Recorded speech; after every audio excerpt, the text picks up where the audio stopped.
Olá pessoal da Opção Play, hoje nós estamos aqui com a advogada Ana Carolina Ribeiro Barbosa, que é presidente da Comissão de Direito Previdenciário da OAB Goiás.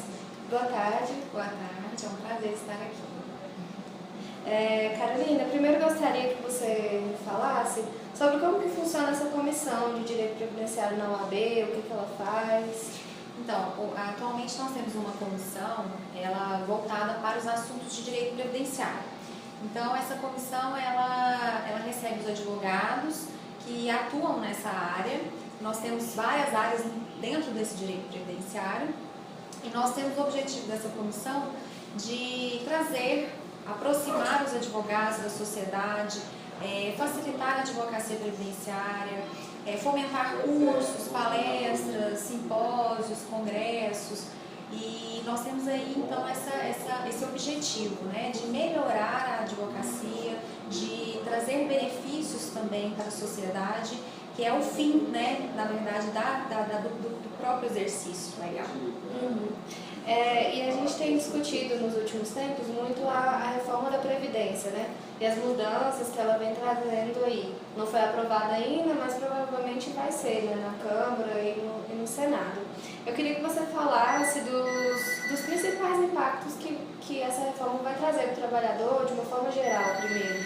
Bom, de uma forma geral, nós, como operadores do direito, nós vimos com uma certa cautela essa questão da reforma da Previdência apresentada pelo governo. Por quê?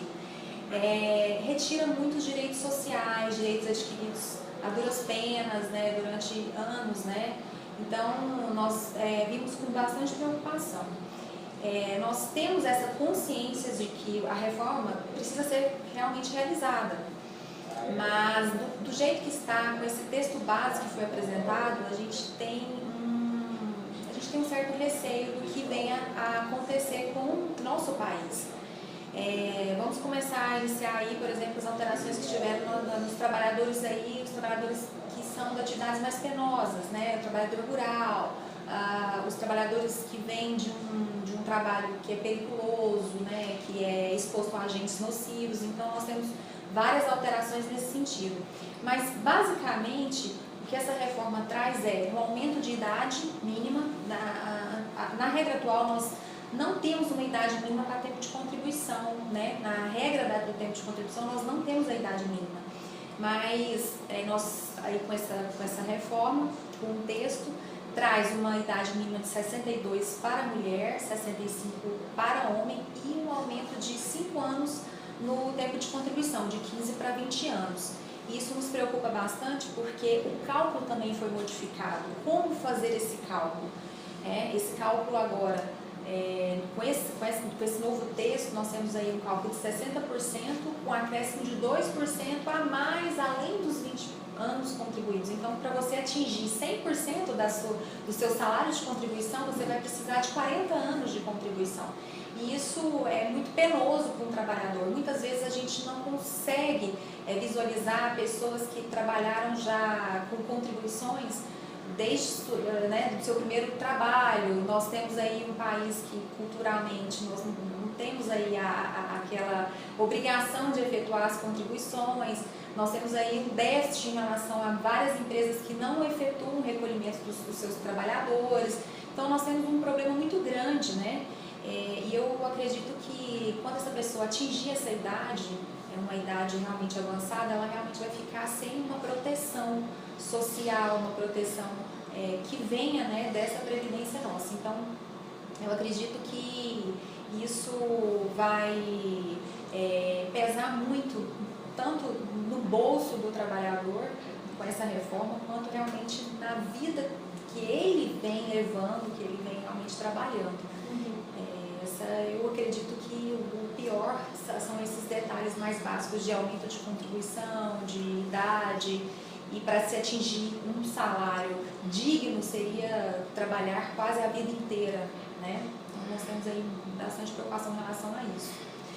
Tem essa questão mesmo, né? Tem a idade mínima, por exemplo, a mulher aposentar aos 62, mas isso não significa que ela vai receber 100%, né? Isso, da aposentadoria. Exatamente. O que é mais aconselhável? Aposentar logo, mesmo que com uma porcentagem menor, ou esperar para ter esse 100% garantido?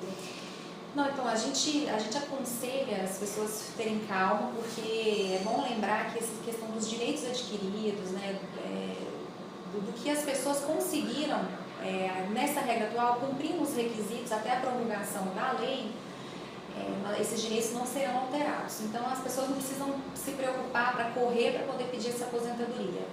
Então é importante a pessoa se planejar. Então ela faz uma análise desse texto legal, o que seria, onde ela se enquadraria, porque nós temos regras de transição também para aquelas pessoas que estão prestes a se aposentarem.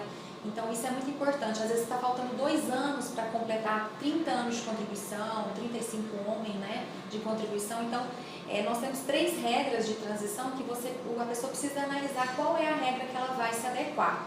E depois disso ela verifica qual que é o melhor caminho, se é realmente, às vezes, a regra atual, que ela cumpriu os requisitos, ou às vezes uma regra que será proposta futuramente. Agora, para se chegar realmente ao 100% de contribuição, isso demorará muito e provavelmente ela não cumprirá. A pessoa, por exemplo, a mulher não cumprirá com 62 anos essa integralidade. Então, isso preocupa muito em relação à questão do cumprimento dos requisitos. Então, é bom avaliar qual que é a melhor regra e não se desesperar, entendeu? Ver qual é o caminho mais rápido e mais vantajoso para requerer um benefício.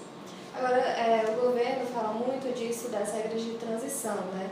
Você poderia explicar um pouco o que é isso? Sim, basicamente são 3 regras. Nós temos hoje um sistema de pontos, que é 86, 96 pontos. 86 pontos, a mulher tem que realmente adquirir os 86 pontos, 96 pontos homem. O que isso significa? Significa que você tem que somar a idade com a contribuição para dar os 86 pontos. Você consegue atingir a aposentadoria por tempo de contribuição.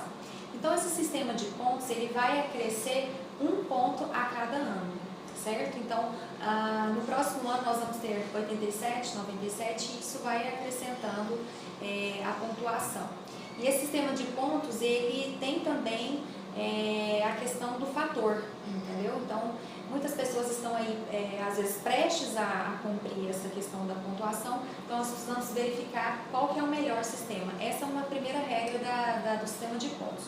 O outro sistema é a idade mínima, que você precisa, as mulheres que têm 56 anos e homens com 61 anos de idade, entra nessa segunda regra de transição, mas eles vão precisar de 62 anos e 62 e 65 anos. Então, inicia como se fosse um gráfico com 56 anos mulher e 61 anos homem. E aí vai aumentando gradativamente até chegar nessa regra de transição a 2033, quando a mulher vai atingir realmente o que ela precisa, que é a pontuação de 100 pontos, e homem 105.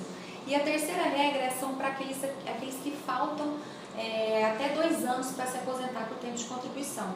Então, qual que é essa transição? Eles colocam aí que você precisa pagar um pedágio de 50% do que falta, né, para você atingir e para você se aposentar com o fator previdenciário. Então, basicamente, são essas 3 regras que eles colocaram de transição. Agora, uma outra questão que tem preocupado muito é do trabalhador rural, né? Antes só precisava ter trabalhado os 15 anos e aí garantia a aposentadoria. Agora precisa ter contribuído 20 anos. Então, o trabalhador rural que até agora não contribuiu de nenhuma maneira, ele vai ter que contribuir mais 20 anos para conseguir essa aposentadoria? Como que vai ficar? Na verdade, o trabalhador rural não é que ele nunca contribuiu, ele tem a sua contribuição embutida na sua produção rural, né? Naquele leite, naquela produção, naquele plantio, enfim. Então, o que ele tem com o novo texto da reforma, ele vai precisar contribuir anualmente com R$600. Então, digamos que a produção dele não tenha atingido R$300, ele precisa fazer uma complementação para atingir os R$600 e ter essa contribuição. Então, o trabalhador rural, ele além de acrescentar com a reforma, com o texto da reforma, 5 anos a mais, que ele vai agora precisar de 20 anos, ele precisa comprovar esse período anualmente de contribuição. E a idade seria com os 60 anos de idade mesmo. Mas aí, como que comprova isso? Então, a comprovação dessa produção é através de insumos, através de compra de produtos, né, voltados para a atividade rural, e essa comprovação ela se faz através da complementação, através de valores que você repassa, né, para mesmo as categorias, né, os sindicatos, enfim. Então, essa complementação a gente é feita através da instituição regulada, né? Agora, a questão da comprovação desse trabalho, do que realmente ele produz, isso ele vai adquirindo, né, com a compra, ele pega sempre um recibo, uma comprovação naquele local onde ele exerce o trabalho dele. Aí, no dia 20 foi apresentada a proposta de reforma dos militares, né? E aí até gerou uma crítica da opinião pública, porque tem uma diferença em relação à reforma da Previdência dos civis, no caso, né? Quais são qual é a principal diferença? Essa proposta apresentada em relação à questão dos militares, basicamente ela alterou a questão do tempo de contribuição, que nós tínhamos 30 anos, agora ela passou para 35, e tem também a exigência do cumprimento do pedágio, né, para aqueles que faltam para os 35, né, às vezes falta 2 anos para os 30 anos, cumpre os 2 anos, mais 17% do que falta para os 35 anos. Então é um cálculo aí mais ou menos de um pedágio de 17% que eles realmente exigiram nesse novo texto. Tem a questão de alterações das pensões, nós tínhamos aí categorias que eram categorias de dependência, por volta de 10 categorias, alterou-se para 8 categorias, e para aqueles que, independente de comprovação de renda ou não, alterou-se para as 2 categorias, que são cônjuges, filhos e essas questões, os dependentes mais próximos da primeira escala, como se diz.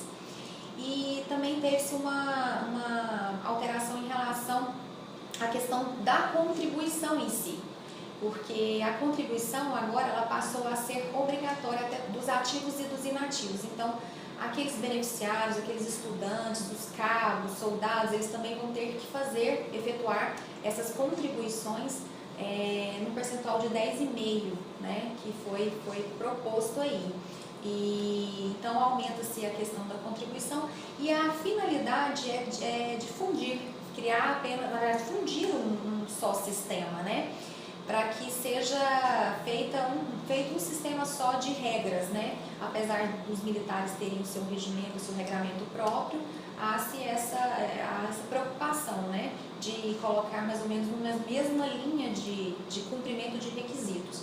Então, basicamente, é isso que mudou nessa relação dos militares. E com essa proposta também, o governo traz uma reestruturação das carreiras. Então, o que, na verdade, a preocupação, né, que tem é que a economia, né, a economia fiscal que teria, na verdade, retirando ou colocando essa reforma para os militares, essa economia fica um pouco modesta quando ela reestrutura de uma forma, assim, às vezes até surpresa para nós. Então, basicamente, com cada especificação, é essa regra que é alterada. Tá certo, obrigada. Muito obrigada, eu que agradeço, é um prazer.